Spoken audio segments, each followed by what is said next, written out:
Assalamualaikum warahmatullahi wabarakatuh. Kami dari kelompok 3 akan memaparkan laporan hasil observasi mengenai analisis siklus pendapatan pada PT Panama Ekatama Distrindo yang disusun oleh saya sendiri, Siti Nurfadila, dan rekan saya, Tesya Aisyah Nazma, Tika Nur Rosyidah, dan Yunita Dwining Tias. Pada bagian pendahuluan yang pertama yaitu entitas bisnis, PT Panama Ekatama Distrindo merupakan perusahaan distribusi dan perdagangan yang berbasis di Malang, Jawa Timur. Dalam sebulan, PT Panama Ekatama Distrindo dapat meraih omset hingga sebesar 2 miliar. Karyawan yang dimiliki cukup banyak di kedua cabangnya.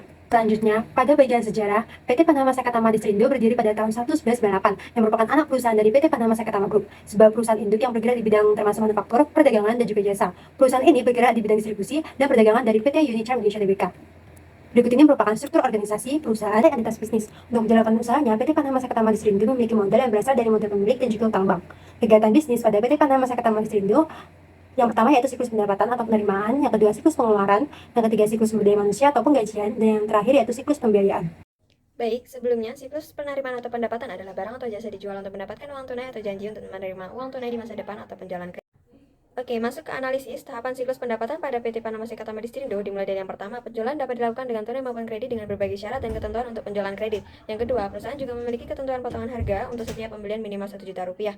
Dan yang ketiga, untuk aktivitas relatif penjualan, pelanggan diperbolehkan mengembalikan produk yang rusak ataupun tidak laku.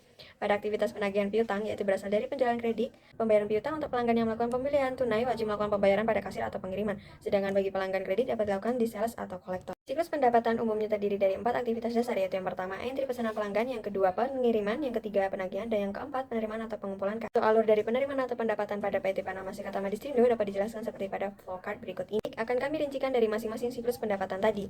Dari yang pertama yaitu entry pesanan pelanggan. Sales order entry atau entry pesanan pelanggan terdiri dari 3 aktivitas, yaitu yang pertama, menerima pesanan pelanggan, yang kedua, memeriksa dan menyetujui kredit pelanggan, dan yang ketiga, memeriksa ketersediaan barang. Baik, berikut adalah flowchart dari entry pesanan pelanggan. Pertama dari entry pesanan pelanggan, yaitu yang pertama, hilangnya data penting terkait pesanan pelanggan, dan yang kedua, legitimasi pesanan. Adapun pengendalian dari hal tersebut, yaitu yang pertama, perusahaan melakukan pemeriksaan kelengkapan semua data pesanan yang diperlukan. Lalu yang kedua, membuat kebijakan dokumen transaksi pesanan wajib ditandatangani basah.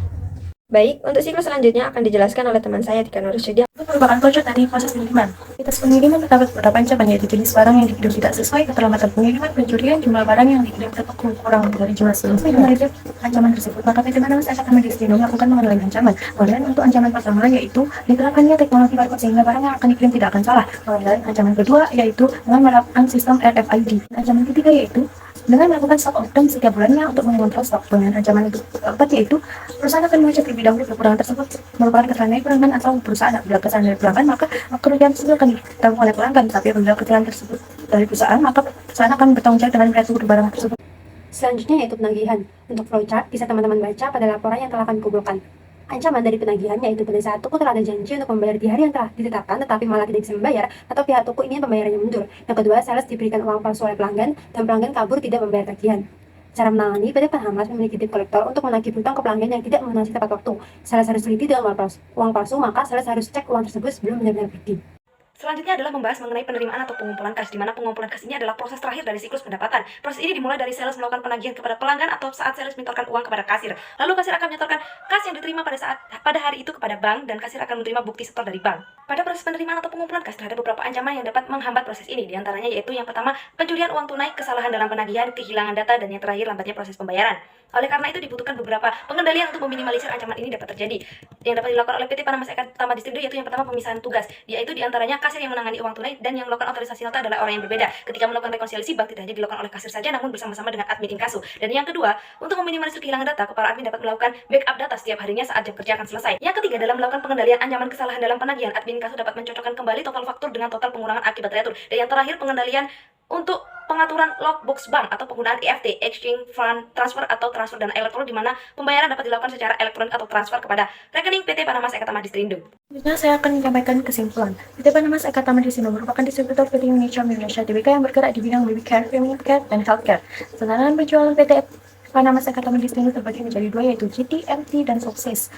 PT Panama Ekatama Distrindo memiliki modal yang berasal dari modal pemilik dan utang bank. Kegiatan bisnis dijalankan oleh PT Panama Ekatama Distrindo yaitu meliputi siklus pendapatan, siklus pengeluaran, siklus sumber daya manusia atau pemilikan, dan siklus pembiayaan. Siklus pendapatan pada PT Panama Ekatama Distrindo terdapat 4 aktivitas dasar, yaitu entry pesanan, pengiriman, penagihan, dan penerimaan atau pengumpulan kas. Pada 4 aktivitas dasar tersebut terdapat ancaman yang harus dikendalikan oleh PT Panama Ekatama Distrindo untuk meminimalisir ancaman tersebut.